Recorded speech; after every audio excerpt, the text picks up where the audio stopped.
Hello everybody, my name is Brian Adcock. I am your race director and also the founder of Castle Triathlon Series. Those of you that are racing in the sprint triathlon on Saturday the 26th of September, you are watching the correct video. Well done. Those of you that are not competing in the sprint triathlon on Saturday the 26th of September, you're watching the wrong video. Please turn this off and find the correct video to watch so that you get briefed on the relevant details for your race. So, those of you that are in the sprint triathlon, welcome to the Hever Castle Triathlon and the 12th running of the event. Clearly things are going to be a bit different this year because of COVID. We are and have planned the race with 5 guiding principles, the first of which is athlete communication and education. This video is part and parcel of that, but there'll be other information that's sent out to you. I know some of you are not great at reading things, but this is the year that you must read everything that we send out to you. Because it's all relevant and it will stop there being any surprises on the day for both you and us. Secondly, athlete density reduction. So we've got a reduced sized field and we are doing a time trial start basis. So everybody will be released on an individual basis with about 10 seconds between each starter. So some of you, that'll be a relief because there's no mass start in the swim. But for us, generally as organisers, it's a bit of a headache because we need to make sure that everybody keeps moving in the right direction and turns up to their starts on time. So please make sure you follow the protocols that we've laid down for start and for departure after the race. Third key point is the touch point reduction. So there will be a number of times, for example, at the swim exit, where previously we've helped you out of the water, this year we can't. Just pin your ears back and listen to what we've got to say about that. Fourth principle by which we're guided is increased hygiene on the event. So you'll see lots of hand sanitizer stations, more wash stations, more cleaning and more regular cleaning than you would otherwise have expected to see at any of our events.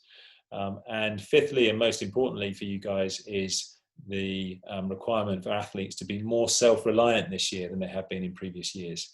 And I'll explain what I mean by that as we go through the brief. So without further ado, let's have a look, and I'll share my screen so you can see it at your swim. You guys are swimming 750 meters.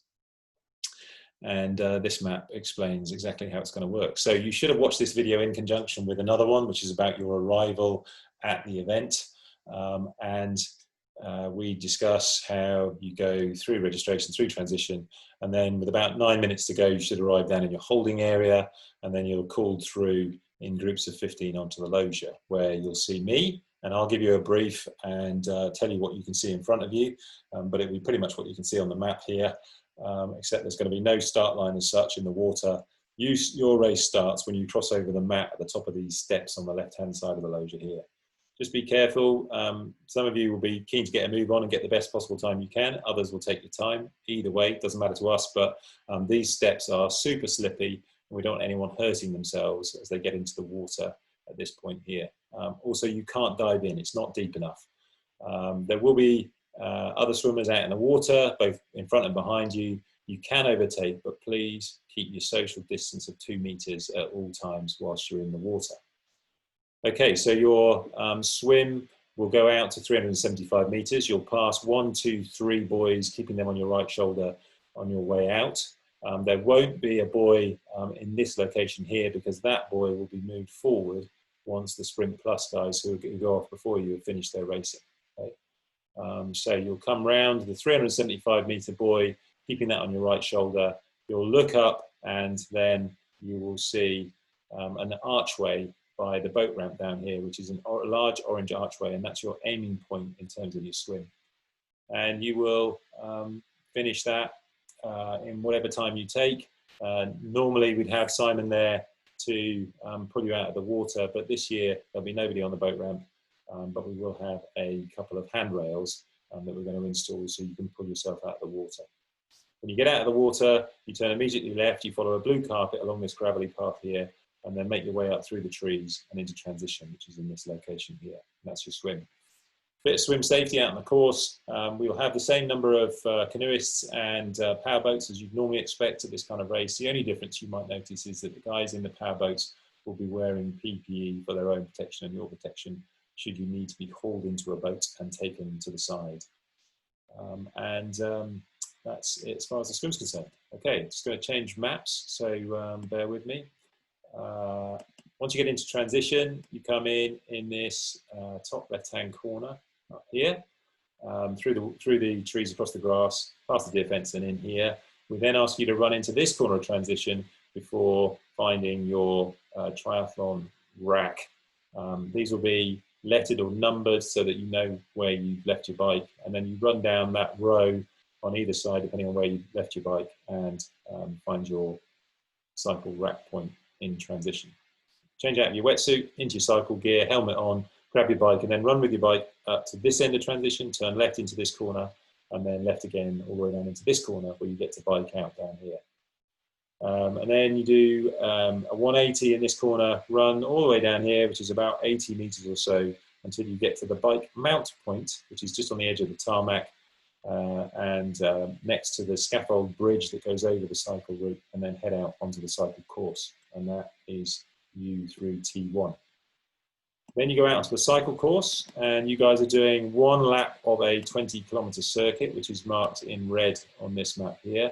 This is transition, this is your mount point. The first 600 meters or so of your cycle will take you along what's called the back drive of Hever Castle. It's quite a narrow tarmac road. There will be a line of cones down the middle. As you guys are departing, there will be people coming back onto the estate, so they're going to be coming in the opposite direction on the other side of the cones. You can overtake, but it is narrow, and remember, we want you to try and keep your 2-meter distance from anybody that you might overtake on that drive. At this end of the driveway, just to add to the complications, there are a set of 4 speed bumps across the road, 2 of which are enormous and will take you off your bike if you're not ready for them, and particularly when it's wet. They'll be painted yellow for the purposes of the triathlon, so please make sure that you keep your wits about you.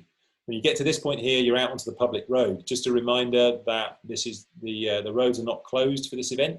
And there will be other motorists out there who will be not necessarily aware of the triathlon and probably terrified by the number of cyclists that they're seeing. So at all times, please stay into the left-hand side of the road and make sure that you follow the highway code. If you're overtaking, then obviously do your overtaking maneuver and then tuck back into the left-hand side of the road. It is a non-drafting race, and I'd like you to keep 10-meter distant from all cyclists out on the course so that we can keep you properly socially distanced for the purposes of the cycle. As you go around the cycle route, you're following yellow cycle route signs, and they are different in size. At the main junctions, they're large, and just as route checkers, they're about A4 sized and will appear every 100 to 200 meters or so. Obviously, gangs of marshals out on the course, you can see that there are 14 marked on here, but there will be additional ones as well. So you come out the front gates of Hever. Just be careful because this will be a busy area when you guys are starting. You turn immediately left, you go to the right around the Henry VIII pub and then drop down the hill to Marshall Point 2 down here. This one is traffic managed, which means that we have a traffic management company called Shift Traffic Management who are properly qualified to hold the stop-go boards that you sometimes see at roadworks. They'll be able to hold traffic for you, and it will mean that you get an unimpeded turn at that point as you carry on around the course. Sometimes, if they've been holding traffic for a long time, they may ask you to slow down or stop. It only happens once in a blue moon, but sometimes we have to make sure that the traffic is able to flow, otherwise we get loads and loads of complaints. So listen to them, they're working in your best interests and they will do their best for you. You then climb uphill on the Uckfield Lane to the village of Mark Beach. When you get to the top of the hill, you'll find that there's a left-hand turn there and you're turned along this fairly undulating road. You get to this point here, there is a split in the road. You guys are carrying straight on. Those guys that are doing the starter try, which is obviously a shorter cycle, will turn left, and they're following pink cycle route signs. Make sure you don't go down that route because we will know and you will have foreshortened your cycle considerably. Carry on down here, you pass a large house on your left-hand side called Stonewall Park, and then a cricket pitch, and just after the cricket pitch, you're going to turn left onto the steepest and fastest section of the course, which takes you down to Marshall Point 7. Please be careful as you come down here. This is a traffic managed junction, but it is a very sharp left-hand turn. There'll be a line of cones on the ground, and you stay inside of those cones, and that feeds you into the left-hand side of the road as you go around the corner. Just keep your speed under control there, because this is a very quick section of the course. Once you turn left, you head north up into the village of Penshurst. When you get into Penshurst itself, you're going to turn left just by the village hall and doctor's surgery, and then you'll go past a lay-by where normally we have a water station, but this year we're not going to have any kind of water station, so make sure that you have all of your kit and caboodle with you that you need on your bike. So full water bottles, any gels or bars that you may need tucked into your cycle jerseys. From here, you head north, uphill until you get to the top of the hill where you turn left. You go downhill over a railway line, and then you're traffic managed at this junction here where you're joining the B2028, which is the road between Tunbridge and Edenbridge. You'll pass a pub called the Little Brown Jug, and then you handrail the railway line for approximately 3 kilometres until you come into the village of Bow Beach. Just before Bow Beach, you can see at 11 Alpha here, you've probably got the most dangerous part of your cycle. It's a narrow railway bridge that you'll come downhill towards and then sharp left under the bridge, so that will naturally kind of push you towards the middle of the road.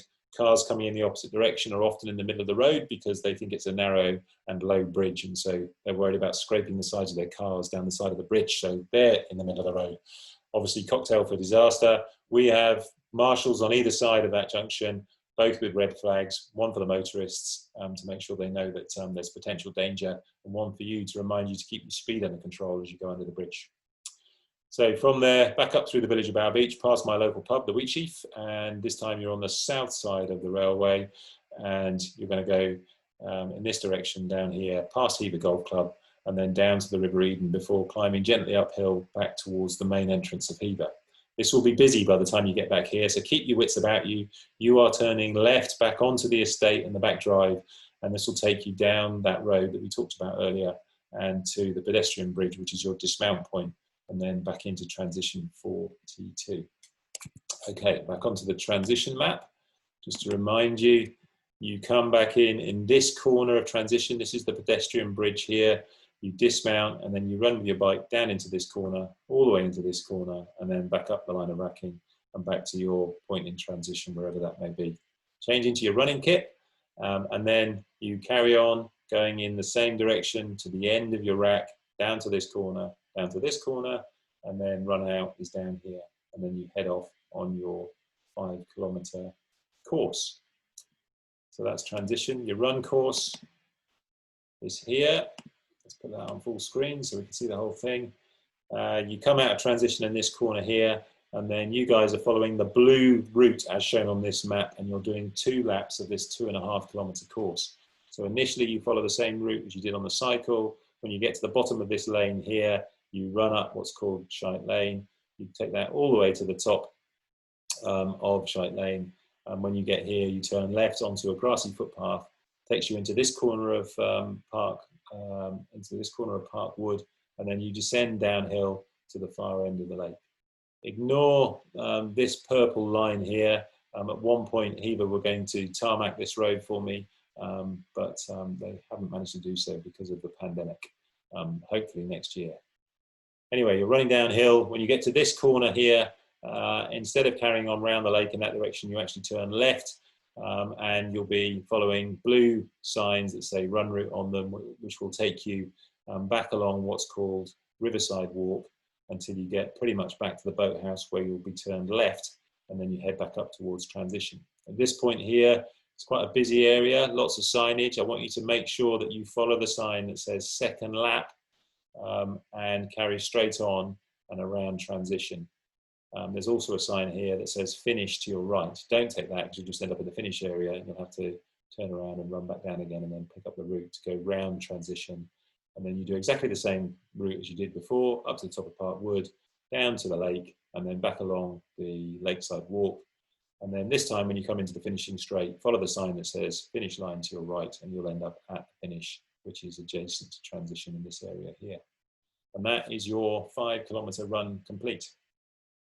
When you're out on the course, if you see any accidents, either on the cycle or the run, please just tell the next marshal on the course. Obviously, if it's something that is life-threatening, then do what you can, depending on your level of ability as far as first aid is concerned. Otherwise, just tell the next marshal on the course there's been a problem. They've all got radios, and we'll be able to get our first aid out there just that tiny bit quicker. And other than that, I think that that is it as far as the brief is concerned. Have an enjoyable race. Obviously, it's a strange year. Just take care when you're out there. And at the point in time where you might previously have put your foot down completely on the gas, maybe just back off a little bit this year because of the nature of what we're dealing with at the moment in wider society. Yeah, so as I say, enjoy yourselves. If you've got any questions at all about any part of the brief, then please just email us at admin@castletriathlonseries.co.uk, and we look forward to seeing you bright and early on Saturday, the 26th of September. Thank you.